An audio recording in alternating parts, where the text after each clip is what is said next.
Noticias TVC ha dado cobertura puntual al caso de los 43 desaparecidos la noche del 26 de septiembre en Iguala Guerrero.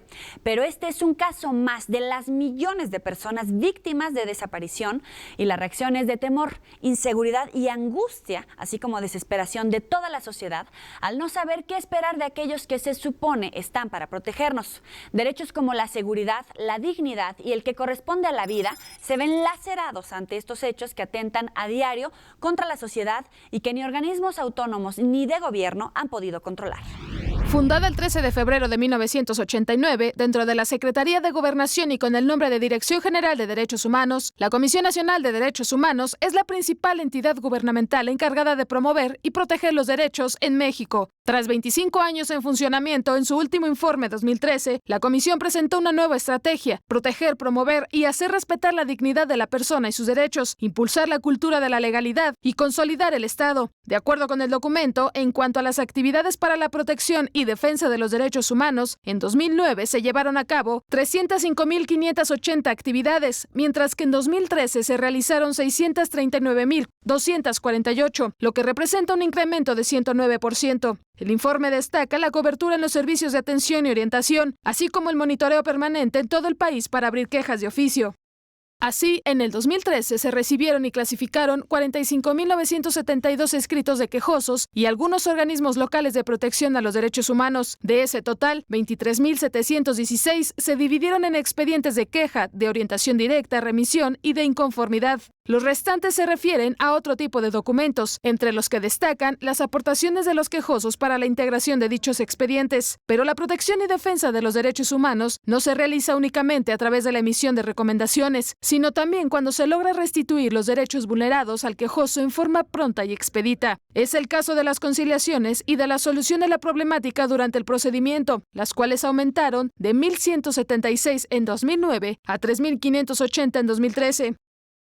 Las violaciones a los derechos humanos más recurrentes en este periodo fueron prestar indebidamente el servicio público, faltar a la legalidad, honradez, imparcialidad y eficacia en el desempeño de las funciones, empleos, cargos o comisiones, omitir proporcionar atención médica, detención arbitraria, trato cruel, inhumano o degradante, omitir fundar el acto de autoridad, obstaculizar o negar las prestaciones de seguridad social, negligencia médica, omitir motivar el acto de autoridad e incumplir con alguna de las formalidades para la emisión de la orden de cateo o durante la ejecución de este, así como para las visitas domiciliarias. En más números, en 4 años, la Comisión Nacional de los Derechos Humanos ha incrementado su presupuesto en 55.21%. Pese a esto, existe más de un centenar de casos en los que ha tardado más de 1 año y medio en resolver una queja y el número de recomendaciones que emite va en descenso.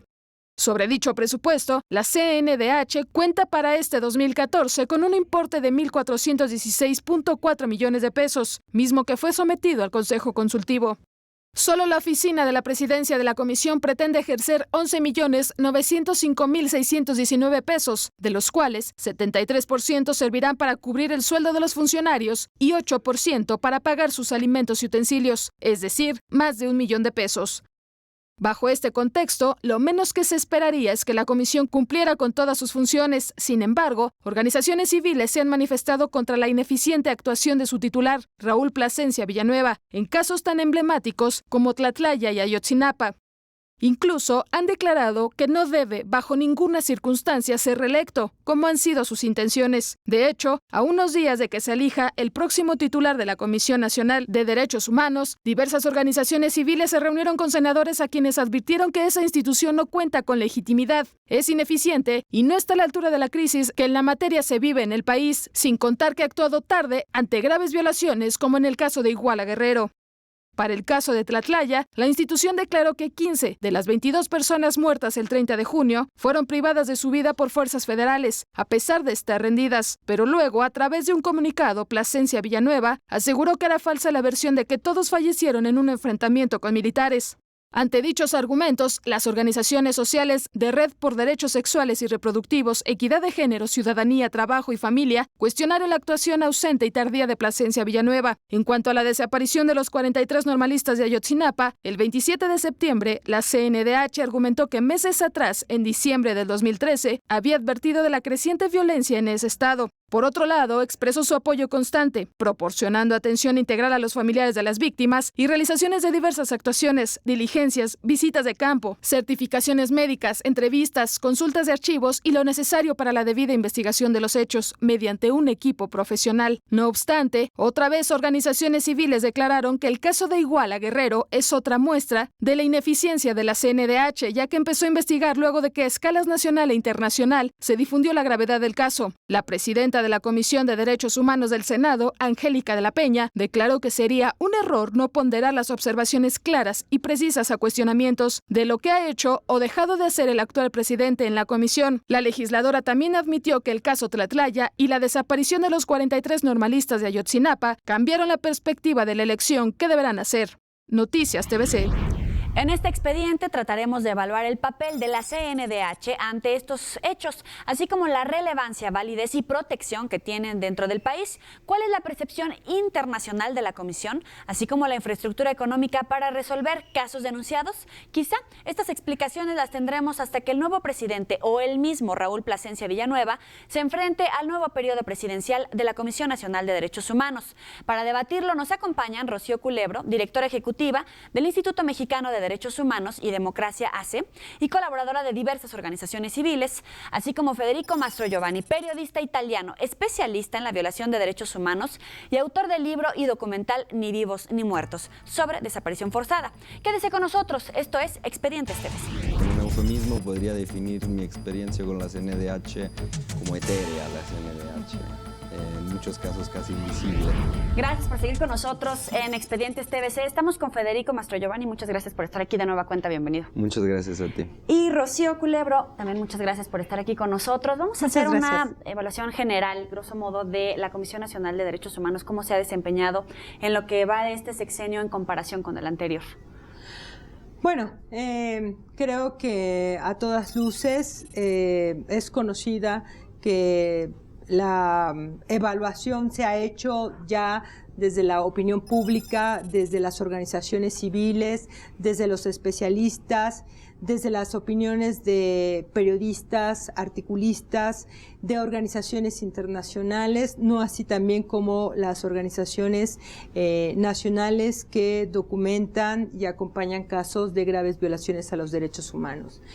Desafortunadamente, la Comisión Nacional de Derechos Humanos, que es un órgano autónomo, así fue concebido, que debería de ser totalmente independiente y que está para la defensa, protección y promoción de los derechos de todas las personas que habitamos en este país, pues no ha dado los resultados, aún con el presupuesto que ya vimos, que es enorme, no ha dado los resultados que se requieren por varias razones. Voy a citar solo algunas para no extenderme. Uno es que varias de las recomendaciones no son emitidas bajo los estándares internacionales, es decir, lo que el derecho internacional de los derechos humanos estipula para que se protejan de mejor manera los derechos humanos. Que incluso estamos obligados a cumplirlos, ¿no? Por la reforma. Claro, porque justo la reforma del 2011 que se conoce como la reforma constitucional en materia de derechos humanos, el artículo primero constitucional es el que le da nos da una gran protección a todas las personas en México y es de verdad una gran oportunidad, es una ventana de oportunidad para mejorar la protección de los derechos humanos. Y entre otras cosas, la Comisión Nacional no hace, que además ahí dice que ya el Estado mexicano debe y acepta el uso del derecho internacional. Y no lo hacen sus recomendaciones. Lo otro es que a veces las recomendaciones son como muy tibias. Es decir, por ejemplo, no hay reparación del daño. La reparación del daño es muy importante y no solo me refiero a la reparación económica.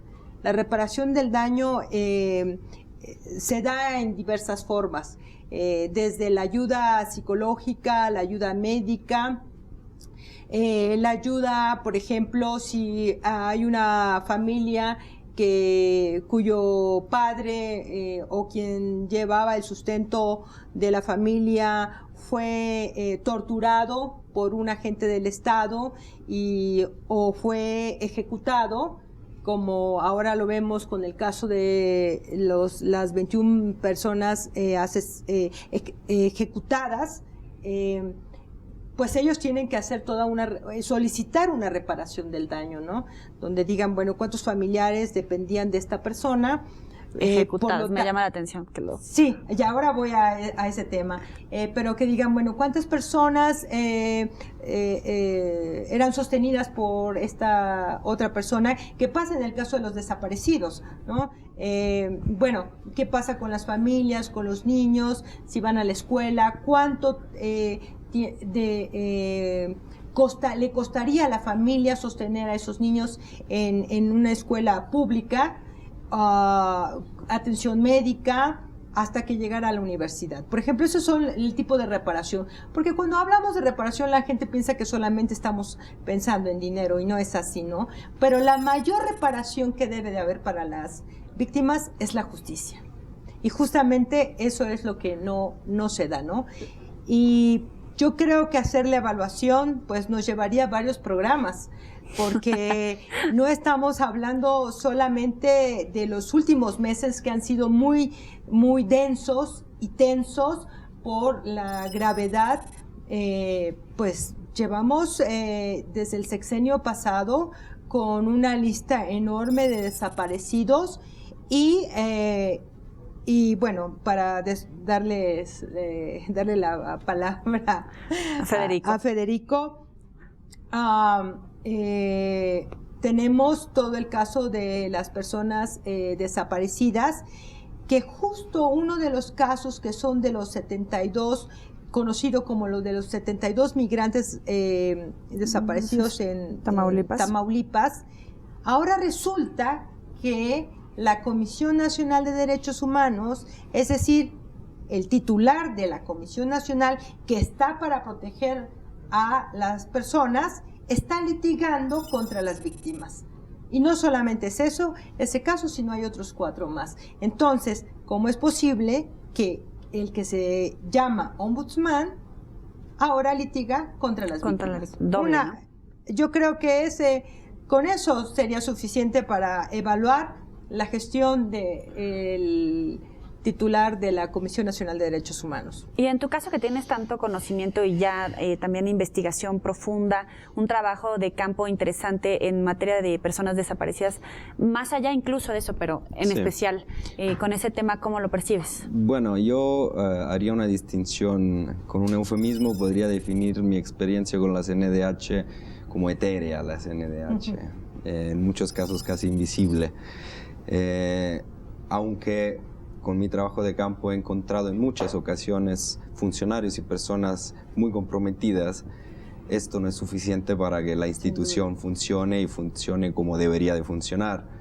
Entonces, la ausencia de la CNDH y de la voz de la CNDH en estos años ha sido muy pesada y muy fuerte.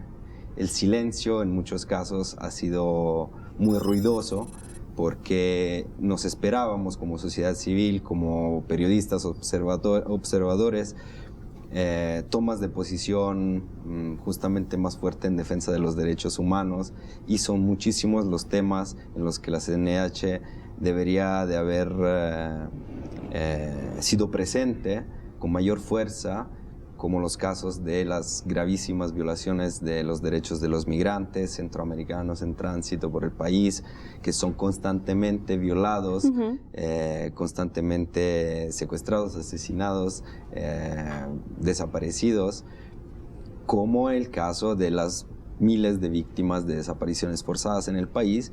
Y bueno, esto es un poco más el tema que yo he manejado en estos últimos años, donde es muy difícil para un familiar hasta acercarse a la CNDH a pedir ayuda, porque lo que yo recibo como periodista que documenta este proceso es que muchos familiares te dicen, ¿para qué voy? De todas maneras no me hacen caso. Por ejemplo, en el caso de Ayotzinapa, es un marco y un contexto totalmente diferente. ¿Cómo lo perciben ustedes? ¿Cómo lo analizan ustedes? A cómo se ha ido desenvolviendo la historia, por lo menos ante los medios de comunicación. Se hablaba de un protocolo en la ONU de las 72 primeras horas que tendría que haberse declarado como una desaparición forzada. ¿Por qué es así? Bueno, porque así lo establece el derecho internacional y en específico lo establece el Comité para Desaparición Forzada. En la ONU existen, digamos, como existe la Convención sobre los Derechos la Convención para la Desaparición Forzada e Involuntaria, y de ahí se desprende un comité. Y luego el comité tiene un grupo de trabajo. Y ellos son los que, bajo la experiencia y bajo estudios y bajo lo que se ha acordado en el seno de las Naciones Unidas, uno de los criterios es que las 72 horas son primordiales, porque debieron en ese momento haber dado aviso a todas las autoridades. Es bien, si dieron aviso a la autoridad local, municipal, y no hizo caso, habría que acudir de inmediato a la otra autoridad, que era la local. ¿Quién tendría que haber estatal. dado ese primer aviso, esa primera notificación de necesitamos apoyo, incluso del orden federal? Bueno, yo creo que ahí cualquier autoridad. O sea, en un momento que es muy grande, donde el hecho es de una gran magnitud, cualquiera podría haberlo hecho, ¿no? No solamente el presidente municipal, sino cualquier otra persona que ocupe un cargo público en el municipio y después en el gobierno estatal. Y en el gobierno estatal pedir la ayuda al gobierno federal. Aquí estamos ante un problema donde efectivamente hay una gran responsabilidad de quien fue presidente municipal y también con licencia el exgobernador de Guerrero, pero también del Ejecutivo, porque el presidente de la República 3 días después de esto dijo, pues es que ese es un problema del Estado.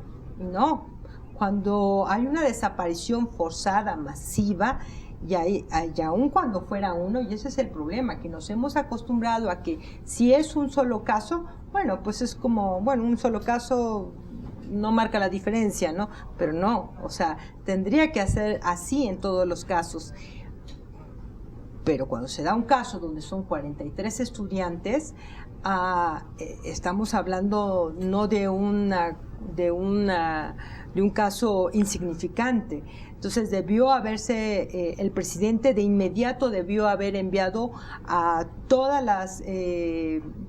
todos aquellos que podrían ayudar a la localización de los estudiantes, y me refiero a la Gendarmería, a la Policía Federal, a los Marina, ministerios Sedena, públicos, a la Sedena, peritos, o sea, rastrear por todos lados para encontrarlos. Y además cuidar la escena en el lugar en que desaparecen, es decir, hay que guardar el lugar exactamente como quedó. Donde fueron asesinados los otros 6. Donde fueron asesinadas son 7 personas y donde fueron heridas las otras personas. Tienen que quedar totalmente eso custodiado. En el proceso. Tenemos que hacer una pequeña pausa, pero al regresar, Federico, a lo mejor nos puedes ayudar para determinar y que nos expliques a toda la gente cómo es que se cataloga como una desaparición forzada. No le cambien, volvemos. En específico de la desaparición forzada, que es un delito que genera terror en la población. Entonces, a través del terror se puede controlar mejor el territorio. Gracias por seguir con nosotros en Expedientes TVC. ¿Cómo se puede catalogar a una persona como desaparecida forzosamente o una desaparición forzada? Sí, justamente regresando al tema de la desaparición forzada masiva de los estudiantes de Ayotzinapa en Iguala, podemos hablar de desaparición forzada en ese caso porque es clara y evidente la intervención por parte de policías municipales.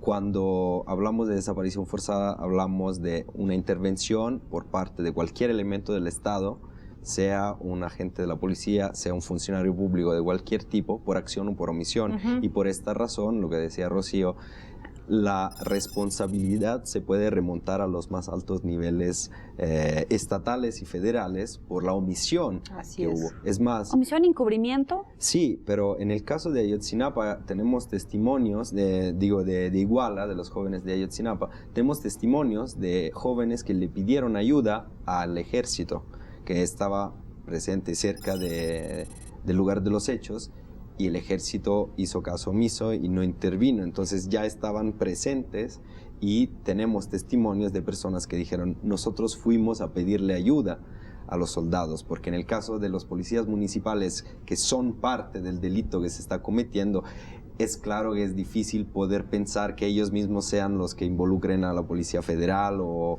autoridades de más alto nivel, pero el ejército estaba ahí.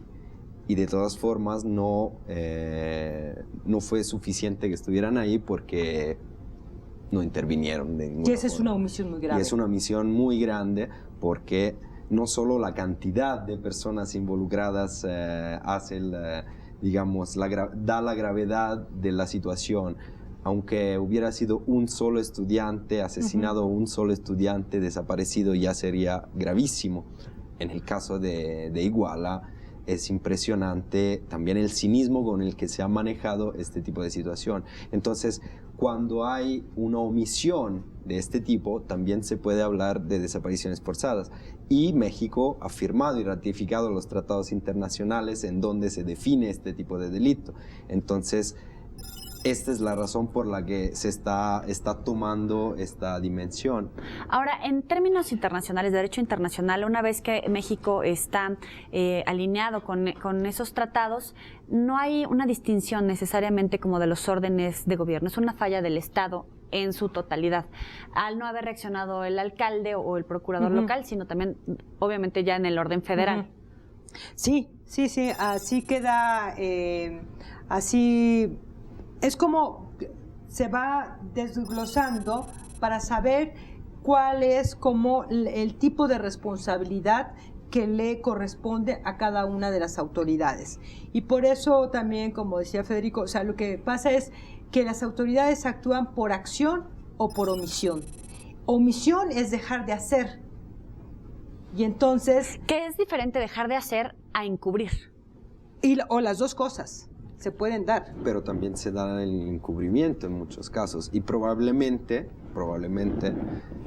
es razonable pensar que se haya dado también en el caso de los jóvenes de Ayotzinapa, por parte de los elementos de la policía, por ejemplo, municipal, que participó en el delito. Y también en otros casos es muy evidente que ha habido encubrimiento y eso es otra responsabilidad más. Ahora, el gobernador pidió licencia, pero puede tener una implicación legal para él esta omisión. Sí, por supuesto. En el mínimo de los casos. Sin duda alguna.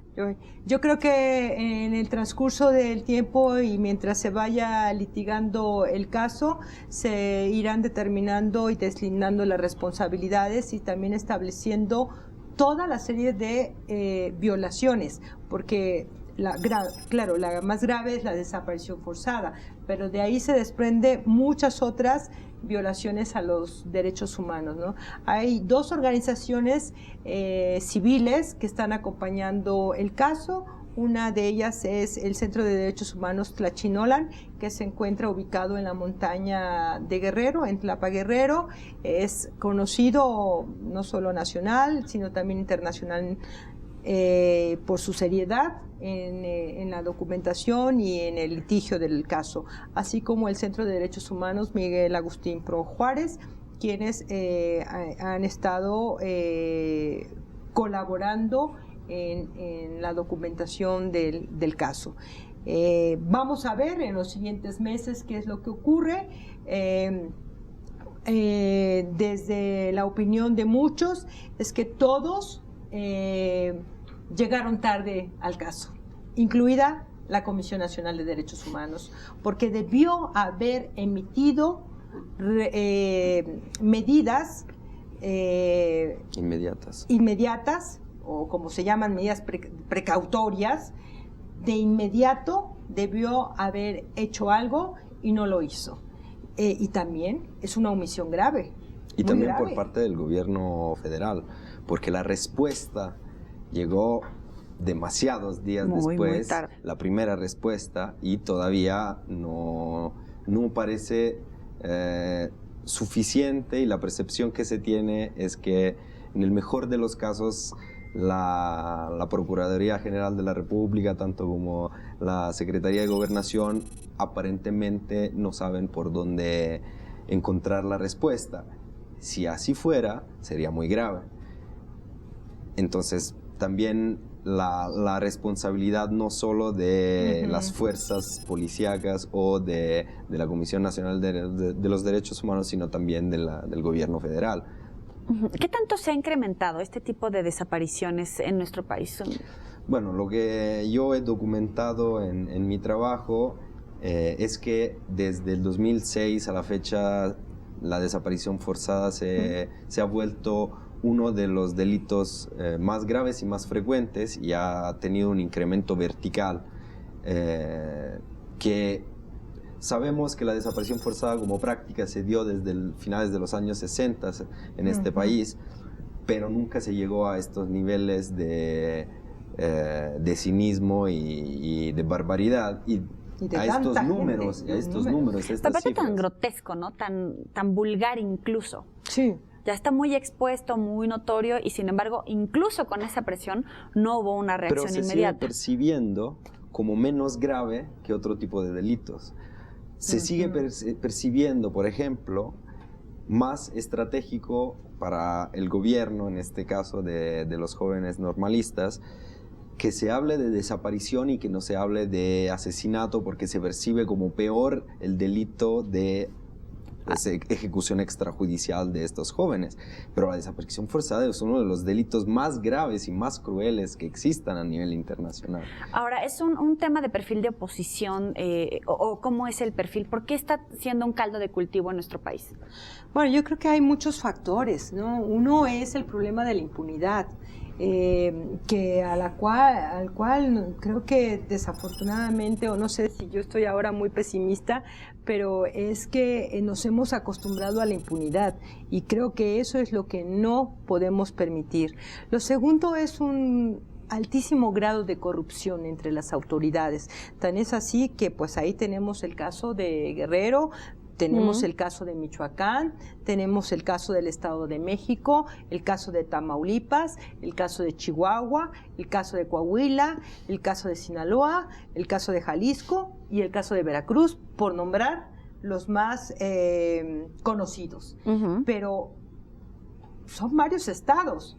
Eso significa que algo no está funcionando, y donde no solamente tiene que ver si es gobernado por un partido político por el otro, es donde ya están todos los partidos políticos. Entonces, esto acrecenta más la problemática, porque y además no se sabe cómo actuar, ¿no? En algunos estados se calla a la opinión pública, como es en el caso de Tamaulipas, ¿no? Lo último fue con la doctora tuitera que mataron hace algunas semanas, ¿no? Pero ahí la prensa está absolutamente callada, ¿no? En Veracruz, hace también unas semanas, el gobernador dijo, bueno, como está pasando lo de Ayotzinapa y también lo de Tlatlaya, y cuando sabemos que lo que ha pasado... Aquí está de luna de miel. Ajá. Claro, cuando sabemos también que ha habido desapariciones y ejecuciones en Veracruz, dice, no, bueno, aquí ahorita estamos muy tranquilos, solo hay robos de gansitos. Sí, gansitos. O sea, eso además, decirlo de esa manera, es como no tener ningún respeto a la ciudadanía, a nadie. Y por esta razón, como nomás roban frutsis y gansitos, se acaba de constituir la nueva policía militarizada, la Fuerza Civil en el estado de Veracruz, como ha pasado en otros estados, y vemos que es un proceso de militarización de las fuerzas de policías Y en zonas, como la licenciada Rocío mencionaba, que son plagadas por la delincuencia, pero más bien por la colusión entre las mafias y los poderes institucionales. Y en estas zonas, en muchos casos, y es otra interpretación del fenómeno, no solo de la desaparición forzada, sino de la violencia, pero de la desaparición forzada en particular, son zonas donde hay recursos naturales muy importantes y puede ser una coincidencia o no, pero están saliendo muchos mapas finalmente que nos enseñan cómo está distribuida la violencia, cómo están distribuidas, por ejemplo, las desapariciones forzadas en el país. Y si se le pone encima el mapa de los recursos naturales, se puede ver que hay una extraña coincidencia. O sea, donde hay gas shale viene como una ola ahí de terror, de este tipo de actividades. Donde hay, por ejemplo, gas shale, hay un aumento desde el 2006 a la fecha vertical de las desapariciones forzadas. Donde hay petróleo, hay un aumento vertical de las desapariciones forzadas. Donde hay explotación minera de como maderas. en Michoacán, o de madera, de cualquier tipo de recurso natural, hay un incremento vertical de la violencia y en específico de la desaparición forzada, que es un delito que genera terror en la población. Entonces, a través del terror se puede controlar mejor el territorio y se puede callar a las oposiciones, a los megaproyectos. Así los callas y ya los tienes falta controlados. hablar del caso Tlatlaya, Y Tlatlaya, bueno, es otro... Sí. Es uno probablemente, si se llega a confirmar la versión alternativa a la de la Sedena, estamos hablando de la ejecución extrajudicial más grave de los últimos años. Quisiera cerrar las desapariciones forzadas. Vemos, por ejemplo, en el mapa estados como Guanajuato, donde no necesariamente lo percibimos como un estado de focos rojos de alerta, pero que también va al alza este tipo de actividades de desaparición forzada. ¿Hacia dónde va el Estado mexicano y el cumplimiento de los derechos humanos cuando vemos en diferentes estados que empieza a haber estas alarmas ante la sociedad? ¿O que tiene que intervenir las fuerzas federales, el ejército, tomar el control del Estado, por ejemplo, de Michoacán, para que más o menos la situación no se salga de control como pudiera haber sido? Pero esto es lo que se dice en los medios, porque luego en realidad en Michoacán la situación no está mínimamente bajo control y es más, siguen muy presentes los grupos criminales y siguen muy activos. Entonces también es probablemente útil preguntarse qué tanto son realmente políticas de Estado que funcionan y qué tanto son políticas de comunicación o de marketing a las que nos están vendiendo. Vamos a quedarnos con esa pregunta y después del corte tenemos más respuestas. No le cambien. Fueron militares los que ejecutaron a estas 21 personas. Y eso no es un homicidio doloso. Seguimos en Expedientes TVC con Rocío Culebro y Federico Mastrogiovanni platicando de las desapariciones forzadas. En realidad comenzamos por la protección de los derechos humanos, hemos aterrizado en un caso en particular y justamente estábamos terminando el bloque anterior sobre cómo hacer esta evaluación, ¿no?, en los estados. Bueno, también hay casos de estados donde, entre comillas, sencillamente hay lo que la licenciada Rocío estaba comentando hace poco, una impunidad tan fuerte que no pasa nada si alguien empieza a desaparecer a los demás, alguien empieza a asesinar a los demás. Entonces, no es solamente el discurso de los recursos o solamente el discurso de las drogas. Es complejo el tema, pero probablemente la impunidad es la política de Estado que funciona más en este momento en México, entre otras. Pero es gravísimo el Estado contra los civiles. Claro, eso quiere decir entonces, o la pregunta sería, ¿qué tipo de Estado tenemos? Hemos puesto muchos calificativos al Estado, ¿no? Que si el Estado democrático, el Estado liberal, el Estado no sé qué, progresista, pero en realidad un Estado de respeto, un Estado de derecho realmente, creo que ese es el vacío que tenemos hoy por hoy, ¿no? Y que lo tenemos al menos desde el sexenio pasado, con mayor profundidad, digamos, o con mayores elementos para afirmarlo, porque los desaparecidos y graves violaciones vienen desde el periodo de Felipe Calderón. Claro, ya se decía, lo decía Federico, hay desapariciones, el fenómeno de desaparición venía desde los años 70. Sí, pero también son contextos distintos. Pero ¿qué es lo que es común en todos? La impunidad.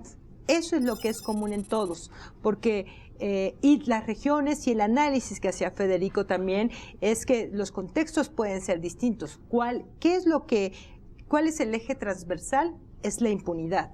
Y entonces, como existe impunidad, pues cualquier persona, cualquiera que se sienta con un pequeño poder, pues es capaz de desaparecer o dar la orden para desaparecer a 43 estudiantes. Rocío, en la página del Instituto Mexicano de Derechos Humanos, corrígeme si me equivoco, tienen cifras de personas desaparecidas, 25.276 entre el 1 de diciembre del 2006 y el 1 de diciembre del 2012, el sexenio. Ajá.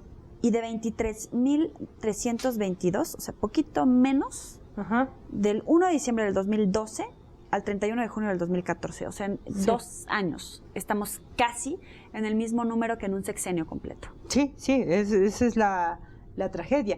Y no, y para ser sinceros, no hay una cifra exacta. Exacto. Porque no hay muchas personas que han desaparecido, pero que no se conoce, porque la familia muchas veces no lo denuncia por miedo, otros porque dicen, ¿para qué voy a denunciar si el sistema es corrupto, si hay una tardanza?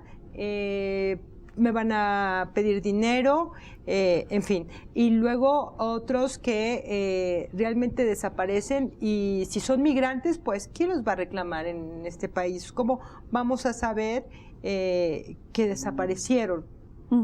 Y el gobierno no ha establecido un sistema coordinado, porque ese es el otro problema, que no hay una coordinación entre todas las entidades, entre todos los estados y el gobierno federal, para al menos tener una base de datos que vaya indicando que hay cuántas personas desaparecidas hay, ¿no? Por lo menos algún dato de información que se pueda proporcionar a esa base de datos que a la larga ayude a localizar a las personas, ¿no? Si una familia reclama, bueno, pues tú dices, bueno, la base de datos, aquí hay una persona, incluso ya la encontramos, y está entalado, vamos a buscar el ADN, no sé. Claro, porque ahora de las fosas encontradas en Iguala, ya se fueron a la fosa común. No eran los que estábamos buscando, pero tampoco sabemos quiénes son.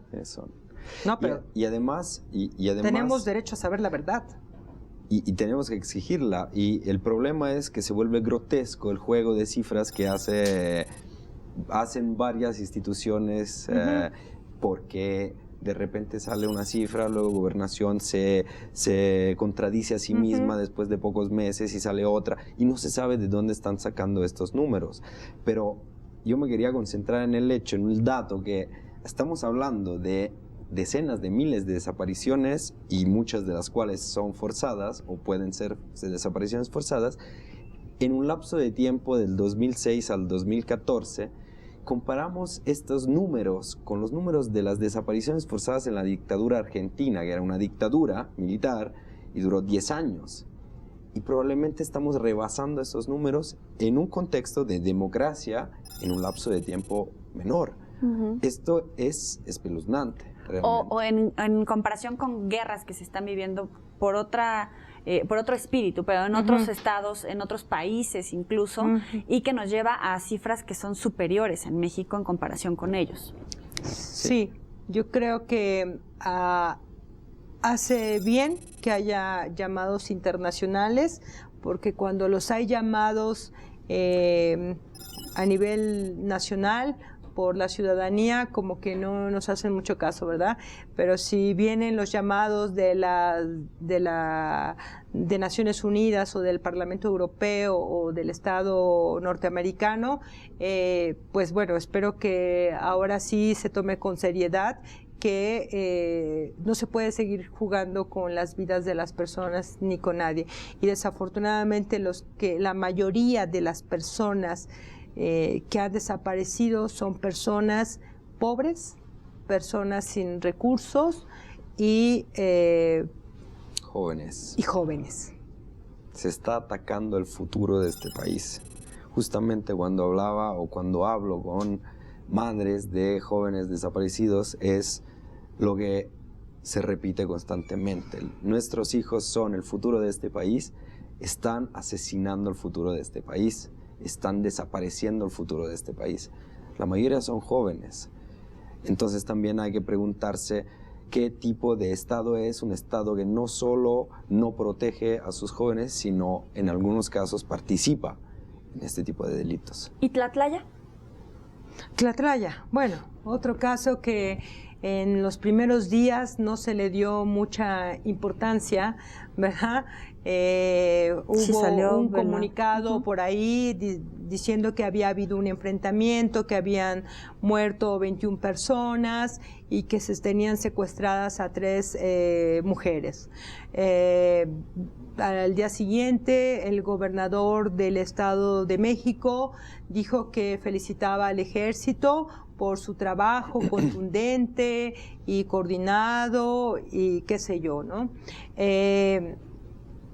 Días después, y eso se debe gracias al periodismo de investigación como el que hace Federico y otros muchos más en este país, es que se fue sabiendo cómo habían ocurrido los hechos, ¿no? Y a través de 3 de los testimonios, que son de las mujeres que estaban acompañando a estas personas, que también eran jóvenes, por cierto, muy jóvenes, y más allá de si estaban involucrados con el narcotráfico o no, nadie tiene el derecho de matar, y menos cuando se tiene la potestad del uso de la fuerza, es decir, del uso del poder, ¿no? Uh-huh. Y en este caso fueron militares los que ejecutaron a estas 21 personas. Y eso no es un homicidio doloso, como lo explicó hace unas semanas la Comisión Nacional de Derechos Humanos en su recomendación, diciendo que efectivamente el ejército había cometido un homicidio doloso. Y no, qué pena, pero me da mucha pena, me da tristeza y me da coraje que el que se está contendiendo en estos momentos para también ser ratificado nuevamente como ombudsman en México, diga que se trata de un homicidio doloso. O no sabe de qué son los derechos humanos o no quiere realmente decir las cosas como son. Pero eso es una ejecución extrajudicial. Es decir, si ya las personas se habían rendido, ok, se detienen a las personas y tienen derecho a ser juzgadas y ellas tienen derecho a defenderse. Y entonces, bueno, se entra en un juicio y cada quien presenta las pruebas y todo eso. Lo que no se puede hacer es que, haciendo uso del poder, se ejecute de esa manera. Y ahí tenemos que ver cómo fue la cadena cómo se fue dando la cadena para dar la orden, ¿no? ¿Quién ordenó que los ejecutara, no? Ahora sí, resulta que sale el gobernador del Estado de México diciendo, no, bueno, sí, qué barbaridad el ejército, pero 2 días después de esa ejecución felicitó al ejército, pero además no se está señalando a los que están arriba, sino son los cabos, los mandos medios, ni siquiera los mandos medios.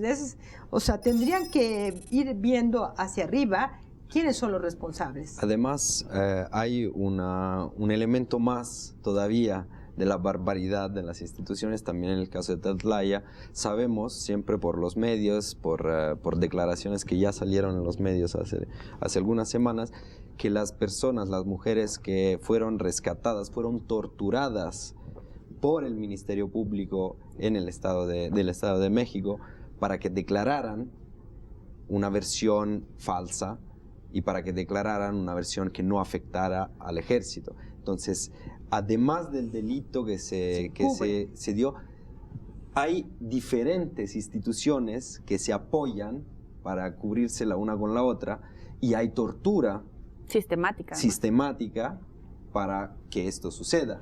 Entonces, estas personas que son víctimas también de lo que ha pasado en Tlatlaya, además de todo lo que pasó, fueron torturadas para que declararan el falso. Podemos leer las declaraciones que dieron en los medios de comunicación. Existe este testimonio, pero no es el que circula. Y en el caso de las ejecuciones extrajudiciales, es muy frecuente.